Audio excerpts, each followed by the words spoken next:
ngajik hello bukan di channel Kudu Rami. Semua bermula dari kapal selam Rusia yang bernama Sevastopol yang membawa perangkat komputer atau kecerdasan buatan yang berbahaya yang kita kenal sebagai AI. Perangkat ini hanya dapat diakses dengan menggunakan kunci yang dibuat khusus dan terbagi menjadi dua bagian yang dipegang oleh dua orang yang berbeda. The most fearsome killing machine. We are at this moment the state. Ketika kapal tersebut kembali ke negaranya, mereka tiba-tiba mendeteksi kehadiran kapal musuh Amerika di depan mereka. Sang kapten kemudian mengambil langkah untuk menyalip kapal musuh dari belakang. Namun, kapal musuh itu justru melepaskan beberapa torpedo ke arah mereka. Tanpa berpikir panjang, kru kapal Rusia membalas dengan melepaskan torpedo mereka sendiri ke arah kapal musuh. Namun, kejadian misterius terjadi. Kapal selam musuh beserta torpedonya menghilang tanpa jejak, sementara torpedo milik kapal Rusia tiba-tiba sulit dinonaktifkan dan berbalik arah ke kapal mereka sendiri. Akibatnya, torpedo itu menabrak kapal selam Sevastopol itu sendiri dan menyebabkan kematian semua orang di dalamnya.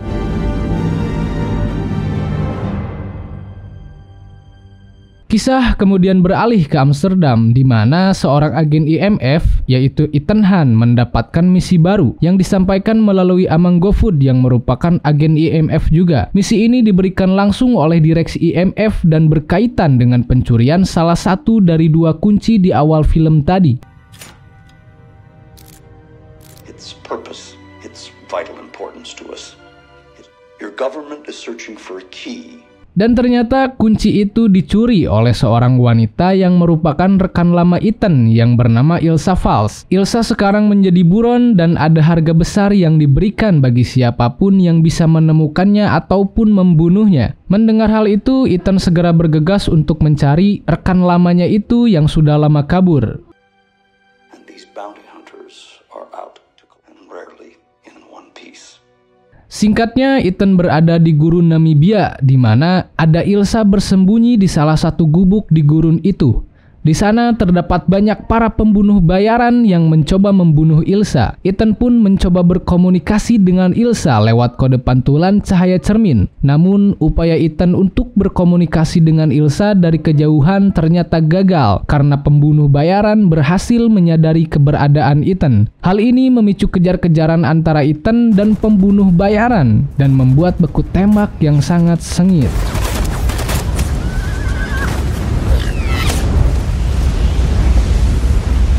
Dalam baku tembak tersebut, Ilsa berpura-pura mati dan dengan cerdiknya ia sengaja meletakkan boneka yang menyerupai dirinya dan membakar tempat persembunyiannya itu. Sementara itu, Ethan mengambil kunci dari Ilsa dan memintanya untuk tetap bersembunyi dari publik. Dengan tindakan ini, orang-orang akan percaya bahwa Ilsa telah meninggoy. Di sisi lain, Catherine melakukan pertemuan dengan The Community yang terdiri dari berbagai kepala badan intelijen dunia dan diketuai oleh Direktur Dan Linger. Di situ mereka membahas tentang perangkat entitas yang sangat canggih yang sudah terlibat dalam beberapa jaringan termasuk kapal selam Rusia. Di tengah pertemuan itu, seorang agen dari The Community muncul sambil memberi kotak berisi masker gas ke Catherine. Tanpa disangka, pria itu kemudian melemparkan gas ke knockout untuk melumpuhkan semua orang kecuali Catherine.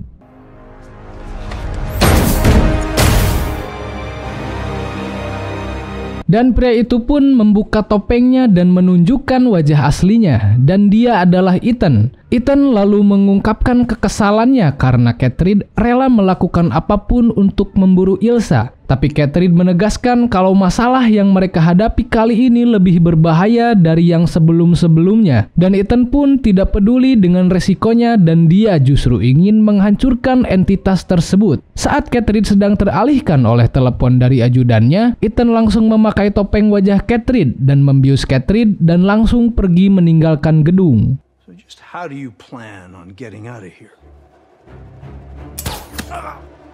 Ethan kemudian menemui dua rekannya yaitu Benji dan Luther. Mereka membahas tentang perangkat entitas dan berencana untuk menangkap siapapun yang bertanggung jawab atas dampak negatif entitas tersebut. Mereka pun berhasil melacak pembeli kunci satunya lagi di Bandara Abu Dhabi, sementara agen CIA yaitu Jasper dan Degas melakukan pengejaran terhadap Ethan atas perintah dari Catherine. Singkat cerita, saat di Bandara Abu Dhabi, Ethan mengenakan kacamata khusus yang mirip kacamata Tony Stark atau Iron Man yang bisa mendeteksi keberadaan kunci tersebut. Ia juga dibantu dua rekannya yang mengelola sistem sehingga bisa mengelabui kamera.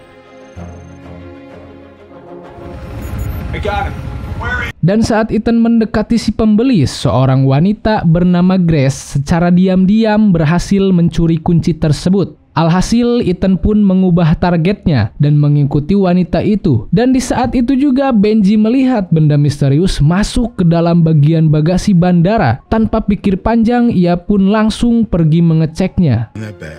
I'll direct you. Go.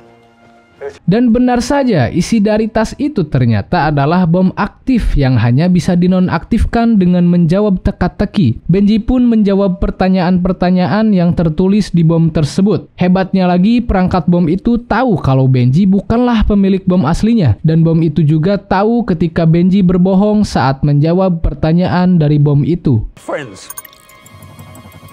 Bastard. Say it. There's no other choice. Say it. Di saat bersamaan, Ethan berhasil membawa kembali kunci itu dengan sedikit trik sulap yang diajarkan oleh Patarno. Dan Ethan pun memaksa Grace untuk membawanya menemui pembeli kunci entitas itu. Tapi saat Grace mencoba mendekati si pembeli, Grace menemukan pembeli itu sudah mati karena sebelumnya sudah dibunuh oleh wanita berambut pirang bernama Paris.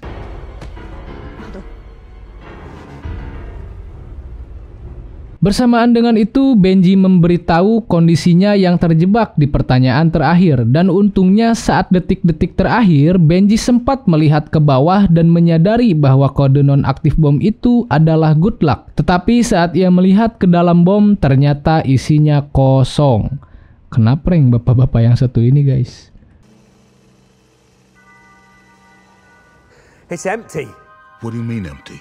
Dan di tengah ketegangan itu, Ethan kehilangan jejak Grace yang lagi-lagi berhasil mencuri kunci entitas itu. Tak hanya itu, kacamata Ethan juga diretas dengan menampilkan pria bernama Gabriel yang pernah ia temui di masa lalunya. Sebelum akhirnya ia lanjut kabur dari kejaran Jasper dan Degas.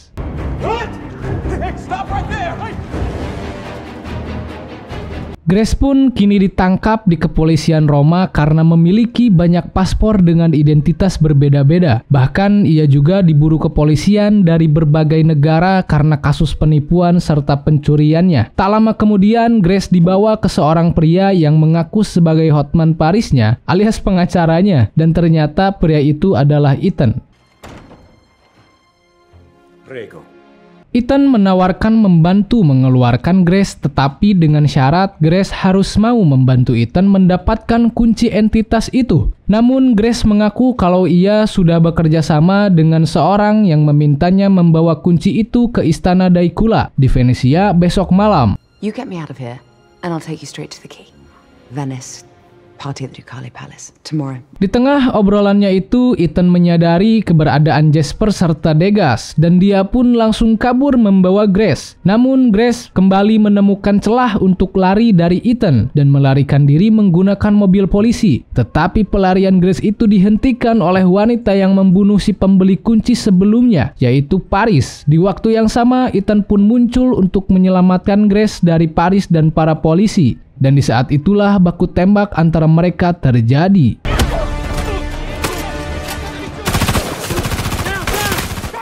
Ketika Paris dan antek-anteknya sibuk berbaku tembak, Ethan mengambil kesempatan itu untuk membawa Grace pergi. Tentunya Paris dan para polisi dan juga agen CIA tidak membiarkan Ethan dan Grace pergi begitu saja. Mereka langsung melakukan pengejaran di tengah kota Roma. Di tengah kejar-kejaran itu, Ethan berpindah menggunakan mobil lain yang merupakan mobil IMF dengan maksud mengelabui para pengejarnya itu. Namun karena Grace merupakan buronan kelas kakap, CCTV jalanan pun berhasil mengidentifikasi wajah Grace, dan hal itu juga memudahkan Paris untuk menemukan mereka berdua.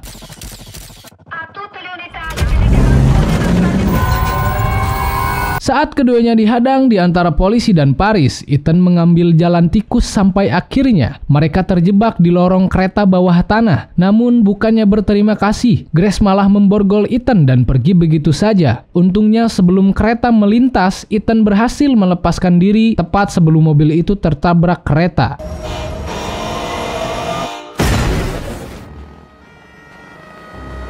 Selepas kejadian itu, Ethan dijemput oleh rekan-rekannya termasuk Ilsa Valls. Mereka pergi ke tempat persembunyiannya di mana mereka membahas tentang pertemuan di Istana Dayquil yang sebelumnya disebutkan oleh Grace. Acara ini diselenggarakan oleh pedagang gelap senjata internasional yang kita kenal sebagai Alana Mistofolous atau White Widow atau yang dikenal sebagai Janda Putih. Berarti singkatannya Japut ya, bukan Japir guys, Janda Putih. Now we have a pretty good idea as to who is going to be waiting for her there. The White Widow. Did indeed.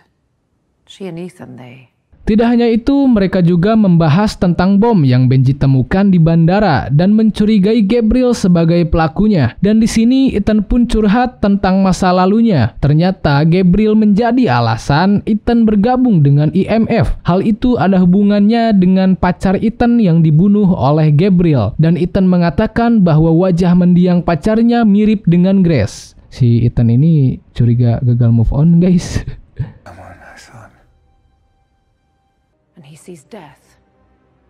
Singkat cerita, mereka pun langsung bersiap pergi ke pesta Dayquil yang diketahui jika Gabriel juga hadir di sana. Dalam pesta itu, mereka semua saling bertemu, termasuk Paris yang merupakan kaki tangan Gabriel. Dan dalam pertemuan itu, Ethan jadi tahu kalau orang yang memperkerjakan Grace adalah Alana. Dalam kesempatan itu juga, Grace selalu memberikan kode ke Ethan kalau ia akan memasukkan bagian kunci ke saku bodyguard Alana sebelum akhirnya Grace digeledah.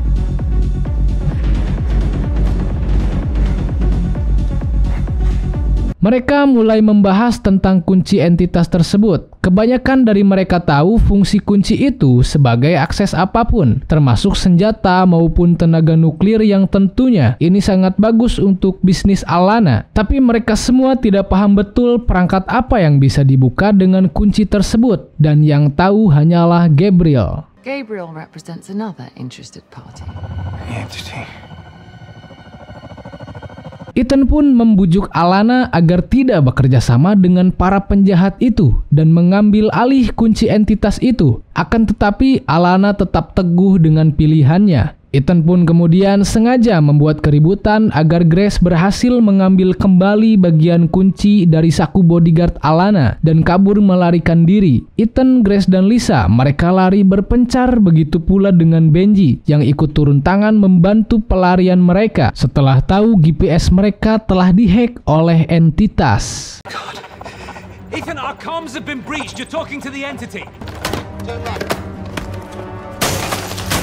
Entitas itu sengaja menyasarkan Ethan yang membuatnya dihadang oleh anak buah Gabriel. Karena tak ada jalan lain, Ethan pun harus melumpuhkan dua anak buah Gabriel itu. Sementara Gabriel berhasil membuat Grace terkapar dan hampir membunuhnya. Sebelum akhirnya Ilsa datang muncul untuk melawan Gabriel. Namun dalam duel itu, Gabriel menikam Ilsa dengan fatal di bagian dadanya.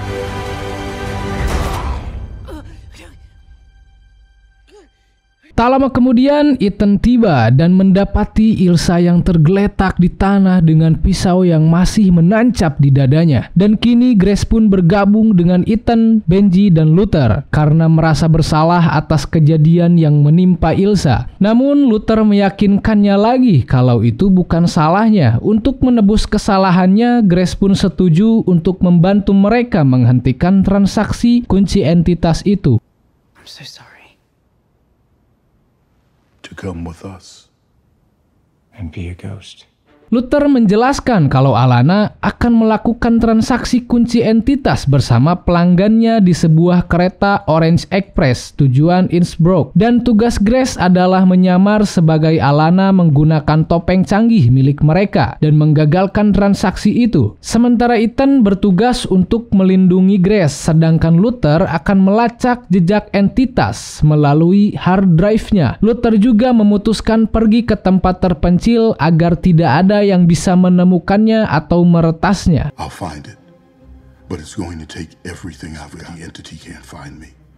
Tak hanya itu, ia juga berpesan ke Ethan agar tidak membunuh Gabriel, karena hanya Gabriel lah yang tahu kunci itu digunakan untuk membuka perangkat apa. Namun saat mereka sedang mencetak topeng untuk menyamar sebagai bodyguard Alana, mesinnya tiba-tiba rusak, dan alhasil Ethan pun membuat rencana baru untuk masuk ke dalam kereta. Grace has to go without me. She what? I what? You don't expect me to go alone? No, you won't do it alone. We'll figure it out.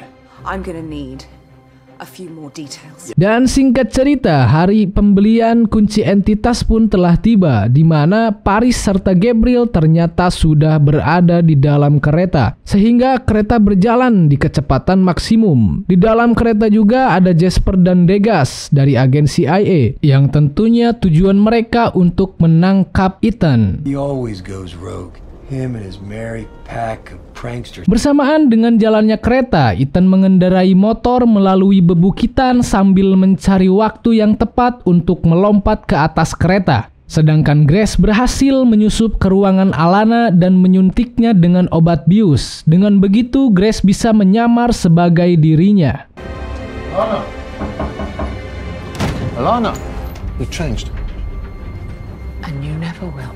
Di sisi lain, Gabriel dan Paris menemui seseorang yang ternyata itu adalah Direktur Denlinger. Mereka membahas tentang kapal selam Sevastopol, di mana pada saat itu Sevastopol melakukan uji coba menggunakan jaringan entitas. Namun uji coba itu berakhir dengan buruk dan meledakkan kapal itu sendiri dengan torpedo yang sulit dikendalikan. Dan di dalam kapal itu terdapat juga kode sumber AI yang merupakan satu-satunya hal yang bisa membahayakan keberadaan Gabriel.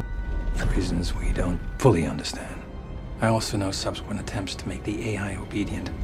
Dan di saat Denlinger mengatakan kalau ia tahu tempat tenggelamnya Sevastopol, Gabriel langsung menggorok lehernya dan lanjut menikam Paris. Hal itu dia lakukan karena Gabriel ketakutan jika nanti Paris mengkhianatinya karena sudah mengetahui rahasia tersebut. Di samping itu, Ethan sudah terlalu jauh ketinggalan keretanya dan alhasil ia pun memberanikan diri dengan terjun payung dari tebing dan mendarat di atas kereta. Sementara itu, Grace yang menyamar sebagai Alana menemui pembeli kunci entitas yang ternyata adalah Catherine. Dan ketika melakukan pembayaran sebesar $100 juta, Grace segera membatalkan pembayarannya karena merasa janggal. Tak hanya itu, ia juga diam-diam mengambil kuncinya kembali dari saku Catherine dan kemudian kabur. Namun penyamarannya itu segera diketahui oleh Alana asli yang sudah sadar dan muncul di hadapan mereka. Dan Grace pun langsung dihadang oleh para bodyguard Alana. On the table. Kill her. Akhirnya Ethan mendarat tepat di gerbong dan menabrak anak buah Alana. Dan kunci itu pun terjatuh dan kemudian diambil oleh Gabriel. Ethan pun kemudian langsung mengejar Gabriel ke atas kereta dan terlibat duel antara keduanya. Sementara itu, Grace mencoba menghentikan kereta agar tidak melaju dengan cepat. I couldn't stop it! Okay, It's my fault! If anything happened... I got it. Sementara itu, Jasper dan Degas pun terheran-heran dengan keberadaan Catherine di dalam kereta. Karena mereka tidak tahu bahwa klien yang akan membeli kunci entitas itu adalah Catherine. Dan Catherine pun mengancam akan membunuh keduanya jika tak menangkap Ethan. Mau tak mau, karena Catherine atasannya, mereka pun naik ke atas kereta untuk menyergap Ethan. Put it down! I said drop it! On your feet!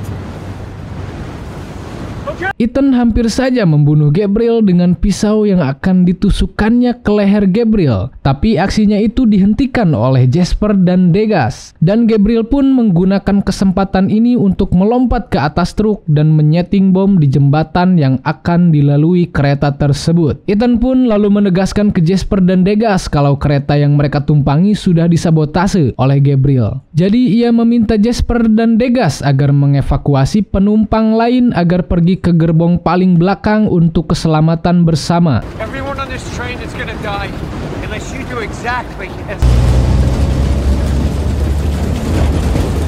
Dan keduanya pun mempercayai ucapan Ethan dan langsung melakukan apa yang Ethan ucapkan. Gabriel yang berhasil kabur menggunakan truk mengira kalau dirinya sudah menang, sampai ia sadar jika Ethan berhasil menukar kunci di sakunya dengan korek gas. Kini Ethan dan Grace bergabung untuk melepaskan kait gerbong depan. Namun setelah berhasil, bom itu mulai meledak dan menghancurkan jembatan di depannya.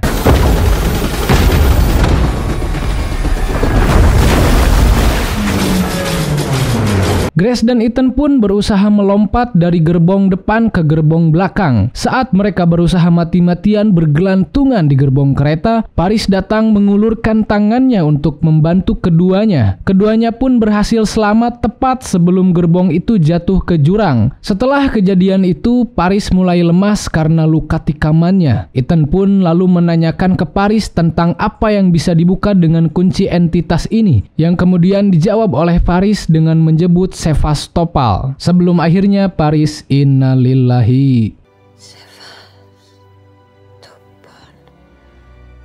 They'll be coming, Ethan.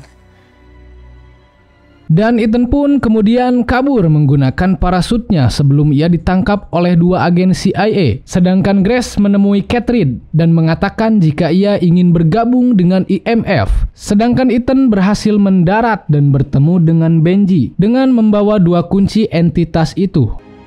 Whatever it takes to get there, you'll have to do it on your own.